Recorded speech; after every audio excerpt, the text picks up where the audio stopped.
సరే ఇప్పుడు 'Ram Charan' 'Buchibabu' cinema matter ఏంటి? అలాగే పోస్టర్ కూడా రిలీజ్ అయింది గదా! సో, పోస్టర్ మీకెలా అనిపిచ్చింది? దాని గురించి డిస్కస్ చేద్దాం. యాహ్! మన డైరెక్టర్ 'బుచ్చిబాబు' హ్మ్. తన పోస్టర్ రిలీజ్ చేశారు. అవును. ఆయన బర్త్‌డే రోజు. బర్త్‌డే రోజు happy birthday sir hmm. In one word you are gold. Gold అని చెప్పేసి అవునవును. అనటం జరిగింది. అది హ్మ్. అంటే ఆయన ఫీల్ అయ్యారు. ఆయనతో ఇంటరాక్షన్‌లో గాని, ఆయనతో వర్క్ చేస్తున్నప్పుడు గాని మనకి హ్మ్. తెలుస్తుందది. అవును. సో, జనరల్‌గా ఏంటంటే మన వివి వినాయక్ గారు లాంటి వాళ్ళేంటంటే ఆయన రాయల్ అని చెప్పేసి హ్మ్. ఆయన వర్డ్ యూజ్ చేశారనమాట. సో, ఆయన ట్రీట్ చేసే విధానం గాని పీపుల్‌ని లేదా ఆయన మనీ ఇచ్చే విధానం గానీ, హ్మ్. రెమ్యునరేషన్స్ గానీ అంతా హ్మ్. కూడా రాయల్ ఫీల్ ఉంటది అని జెప్పేసి మనకి అర్థమవుతుంది. అవునవును. సో, మనకి 'బుచ్చిబాబు' దగ్గరికొచ్చేటప్పటికి ఈయన గోల్డ్ ఆ! అని జెప్పి అంటే మారిపోయి బహుశా ఒక ఆయన ప్రవర్తన గానీ, లేకపోతే హ్మ్. అన్నది మనకు తెలుస్తుందనమాట. హ్మ్. ఓకే. సో, ఇక్కడ ఇంకొకటేంటంటే ఇది ఒక అద్భుతమైన అవకాశం. హ్మ్. మన 'బుచ్చిబాబు' డైరెక్టర్ 'బుచ్చిబాబుకి' ఈ ఈ అవకాశం ఇవ్వటం అనేది. ఇది అవునవును. ఎట్లా పాసిబుల్ అంటే కేవలం నాకు తెలిసి 'సుకుమార్' హ్మ్. కారణంగా. ఆయన శిష్యుడు ఈయన. శిష్యుడు. ఒకటి ఆల్రెడీ బ్లాక్ బస్టర్ హిట్ ఇచ్చున్నారు. హ్మ్. మనకి 'ఉప్పెన'. 'ఉప్పెన'.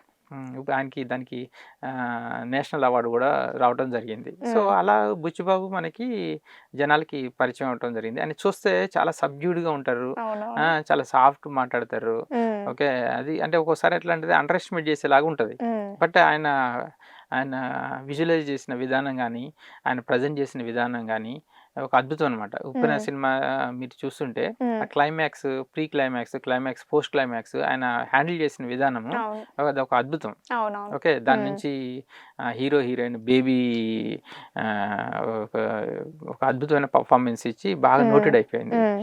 సో, అలా ఒక డైరెక్టర్ ఆహ్, ఆర్టిస్ట్‌లని ప్రెజెంట్ చేసిన విధానము, సక్సెస్ ఇచ్చిన విధానము ఖచ్చితంగా 'రామ్ చరణ్‌ని' అట్రాక్ట్ చేస్తుంటది. హ్మ్. సో, అలా ఈ అవకాశం వచ్చుంటుంది. ఓకే. ఓకే. హ్మ్. సో, నాకు కమింగ్ టు ది పోస్టర్ తీసుకుంటే హ్మ్. ఆ 'పెద్ది' అని ఇచ్చారు. ఆ హ్మ్. 2 అవును. అక్షరాలు హ్మ్. టైటిల్ చాలా ఈజీ క్యాచీగా ఉంటది. హ్మ్. అయితే ఏంటంటే ఇంగ్లీష్‌లో ఉందది. అవును. అంటే అవును. నేను అనుకోవటం ఏంటంటే ఇది పాన్ ఇండియా లెవెల్‌లో అందరికీ అర్థమయ్యేలాగా రిలీజ్ చేసుంటారది. హింట్ ఇచ్చారు. ఓకే. అది ఒకటి. హ్మ్. అదేమో చూస్తుంటేనేమో రగ్గుడ్ లుక్ తోటి హ్మ్. బియర్డ్ బీడీ. హ్మ్. బీడీ తోటి హ్మ్. బీడీ వెలిగించినట్టు అవును. అలా ఉంది. హ్మ్.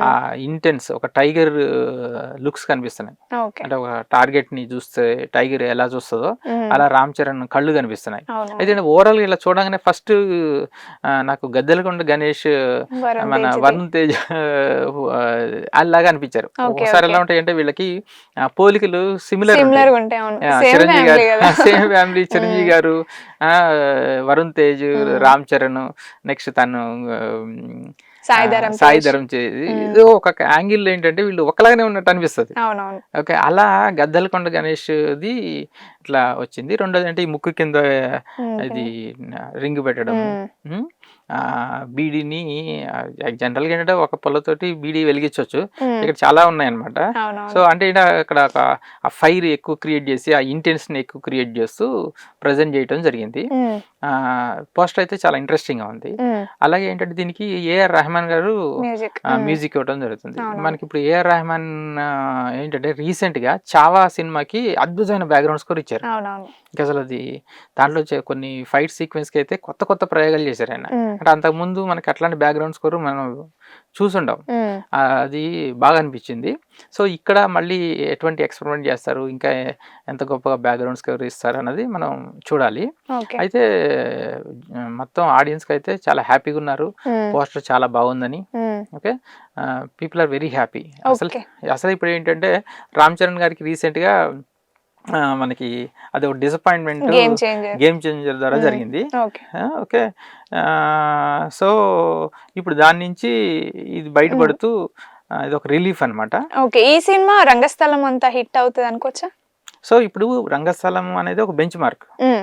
మనకు అంతకుముందు ఏంటి 'రామ్ చరణ్' గారికి బ్లాక్ బస్టర్ వచ్చి మనకి రాజమౌళితో తీసిన 'triple R'. Cinema 'triple R' అంతకుముందు తీసుకుంటే మనకి అది మగధీర ఫస్ట్ ఓకే సినిమా. ఆ ఫస్ట్ సినిమా. సో మీకు రామ్ చరణ్ గారు పర్ఫార్మెన్స్ అనేవి ఒక గొప్ప డైరెక్టర్ చేస్తున్నప్పుడు మనకి ఆయన పర్ఫార్మెన్స్ అనేది బయటపడింది. ఓకే. ఓకే, జనరల్ మూవీస్ లో పెద్ద తెలిసేది కాదు. నెక్స్ట్ అలాగే మనకి సుకుమార్ తోటి రంగస్థలంలో అద్భుతమైన పర్ఫార్మెన్స్. సో అట్లాంటి పర్ఫార్మెన్స్ డెలివరీ అనేది బుచ్చిబాబు డైరెక్షన్ లో కూడా వస్తుందా అన్నది ఇక్కడ ఇంపార్టెంట్. ఇదేంటంటే మళ్ళీ స్పోర్ట్స్ బ్యాక్డ్రాప్ అని కూడా అంటున్నారు. ఆ పల్లెటూరు ఎన్విరాన్మెంట్ లో ఆ రగ్గుడ్నెస్, మరి అక్కడ ఎట్లాంటి స్పోర్ట్స్ పెట్టారు అన్నది మనం చూడాలి. ఓకే, ఇప్పుడు అది రామ్ చరణ్ హీరోయిన్స్ విషయానికి వస్తే కియారా అద్వాన్ తోని 2 సినిమాలు చేసిండు. 2 సినిమాలు కూడా ఫ్లాప్ అనుకోవచ్చు. ఇప్పుడు జాన్వీ కపూర్ పెద్ది అనే సినిమాలో ఉండబోతుంది. సో ఎలా ఉండబోతుంది అంటే జాన్వీతో హిట్ కొడతాడా? ఇది ఒకసారి భలే అబ్జర్వ్ చేస్తుంటారు, అంటే మీడియా కానీ లేకపోతే ఫ్యాన్స్ కానీ యాంటీ ఫ్యాన్స్ కానీ ఒక అబ్జర్వేషన్ అనేది ఉంటుంది. అంటే పలానా ఇద్దరు కాంబినేషన్ లో సక్సెస్ అవుతేనేమో వీళ్ళిద్దరు కాంబినేషన్ మళ్ళీ సక్సెస్ అవుతుందని, ఒకవేళ ఫెయిల్ అవుతేనే ఇద్దరు కాంబినేషన్ మళ్ళీ ఫెయిల్ అవుతుంది అని మాట్లాడుతుంటారు. ఇక్కడ మనం కియారా అద్వానీది ఏ తప్పేం ఉండదు. ఓకే, ఆ వినయ విధేరామ అనే సినిమాలో చాలా మిస్టేక్స్ ఉన్నాయి. ఓకే, సో అవి మరి అది అట్లా జరిగింది అది. Okay, so next Kiara Advani ఈ సినిమాలోకి వచ్చింది గేమ్ చేంజర్. మనకి ఆ సాంగ్స్ కానీ ఆ రిచ్నెస్ కానీ ఆ బ్యూటీ కానీ గ్రాండియర్ కానీ అద్భుతంగా ఉంది. మనం ఆ సినిమాని అట్లా ఫ్లాప్ అవుతుందని చెప్పేసి ఎవరు ఊహించరు. ఆమె తప్పే కాదు. ఓకే అండి. సో ఇప్పుడు అట్లాగే మీకు కొంతమంది హీరోయిన్లు ఉంటారు, మీకు ఐరన్ లెగ్ అని చెప్పేసి చేసేస్తుంటారు. ఓకే, బట్ మీరు పవన్ కళ్యాణ్ తోటి ఒక ఫిల్మ్ తను శృతి హాసన్, గబ్బర్ సింగ్, మరి ఆ గబ్బర్ సింగ్ సినిమాకి ఒక అద్భుతమైన రెస్పాన్స్ వచ్చింది, అది బ్లాక్ బస్టర్ హిట్. సో అంతకు ముందు ఆమెని ఫ్లాప్ అవుతుంటే ఆమె ఐరన్ లెగ్ అన్నారు. సో ఏంటంటే ఇంకా సినిమాకి డైరెక్టర్ని బట్టి సబ్జెక్ట్ని బట్టి లక్ ఫ్యాక్టర్ అనేది వస్తుంది. ఒకరి కారణంగా ఇది ఫ్లాప్ అవుతుంది అని చెప్పి మనము అనకూడదు. ఇక జాహ్నవి కపూర్ దగ్గరికి వచ్చేటప్పటికి ఇదేమో mixed talk. Okay, so Devara ఇప్పుడేమో రామ్ చరణ్ దగ్గరికి వస్తుంది. ఓకే, సో ఇప్పుడు దీన్ని మనము పాజిటివ్ గా తీసుకోవాలా నెగిటివ్ తీసుకోవాలా అని చెప్తే మనం విష్ చేయాలి, సక్సెస్ కావాలని చెప్పి విష్ చేయాలి. ఈ ఇద్దరు కాంబినేషన్ చూడముచ్చటగా ఉంటది అని చెప్పేసి పాజిటివ్ పాయింట్స్ ఏం తీసుకోవాలి మనం. చిరంజీవి గారు శ్రీదేవి గారు యాక్ట్ చేసిన జగదేవి వీరుడు అదిలో వస్తుంది అద్భుతంగా హిట్ అయింది. సో వీళ్ళిద్దరు కాంబినేషన్ కూడా అలా హిట్ అవుతుంది అని చెప్పి మనం విష్ చేయాలి. అంతేగాని మనం ఫ్లాపుల్ కాంబినేషన్లు ఎవరు రీజన్లు ఎత్తుక్కుంటే ఇక ఫ్యూచర్ మీద ఎప్పుడు కూడా మనం హోప్ పెట్టుకోవాలి, అంతేగాని మనం నెగిటివ్ మాట్లాడకూడదు.